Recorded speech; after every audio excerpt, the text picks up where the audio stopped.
கள்ளக்குறிச்சி தொகுதி திமுக வேட்பாளர் மலையரசன் கள்ளக்குறிச்சி அருகே உள்ள தண்டலை, அணைக்கரை, கோட்டாலம், வாணியந்தல் உள்ளிட்ட பல்வேறு கிராமங்களில் தீவிர பிரச்சாரத்தில் ஈடுபட்டார். அவருக்கு மக்கள் மலர் தூவியும் ஆரத்தி எடுத்தும் உற்சாக வரவேற்பு அளித்தனர்.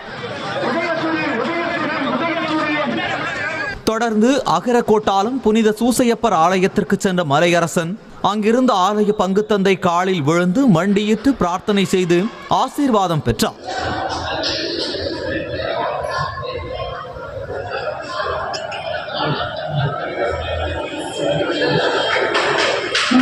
தென்காசி தொகுதி பாஜக கூட்டணி வேட்பாளர் ஜான் பாண்டியன் ராஜபாளையம் அருகே உள்ள முதுகுடி கிராமத்தில் வாக்கு சேகரிப்பில் ஈடுபட்டார். அம்பேத்கர் சிலைக்கு மாலை அணிவித்து தனது பிரச்சாரத்தை தொடங்கிய ஜான் பாண்டியன் திமுக, அதிமுக கட்சிகளை கடுமையாக விமர்சித்தார். கோடி கோடியாக மக்கள் பணத்தை சுரண்டி ஏமாற்றி பிடிக்கிற கூட்டம் திமுக கூட்டம்.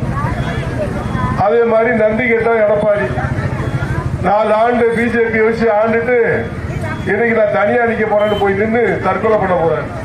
திண்டுக்கல் தொகுதி மார்க்சிஸ்ட் கம்யூனிஸ்ட் கட்சி வேட்பாளர் சச்சிதானந்தம் பழனியில் தீவிர வாக்கு சேகரிப்பில் ஈடுபட்டார். அவருக்கு அப்பகுதி மக்கள் ஆரத்தி எடுத்தும் ரோஜா மலர்களை தூவியும் வரவேற்பு அளித்தனர். முன்னதாக குதிரையில் வந்த கம்யூனிஸ்ட் கட்சியினர் கொடிகளை ஏந்தியவாறும் சின்னம் பொறித்த பதாகை ஏந்தியும் ஊர்வலமாக சென்றனர்.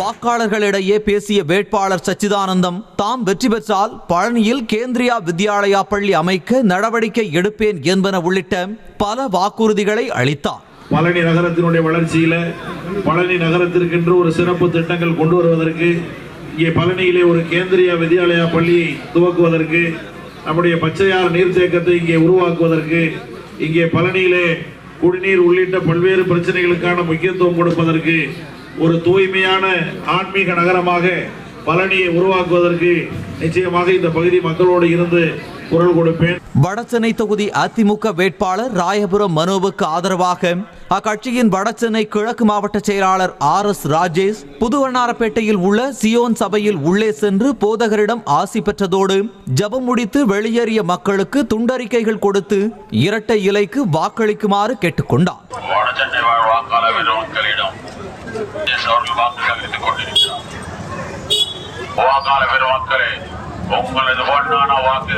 தேனி தொகுதி திமுக வேட்பாளர் தங்க தமிழ்செல்வனை ஆதரித்து பத்திரப்பதிவுத்துறை அமைச்சர் மூர்த்தி சோழவந்தான் சட்டமன்ற தொகுதிக்கு உட்பட்ட பொதும்பு, அதலை, அரியூர் உள்ளிட்ட பல கிராமங்களில் வாக்கு சேகரிப்பில் ஈடுபட்டார்.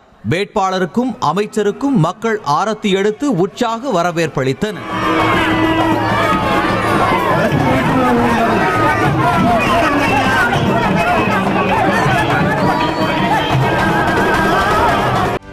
செய்திகளை உடனுக்குடனும் துல்லியமாகவும் தெரிந்து கொள்ள சப்ஸ்கிரைப் பண்ணுங்க.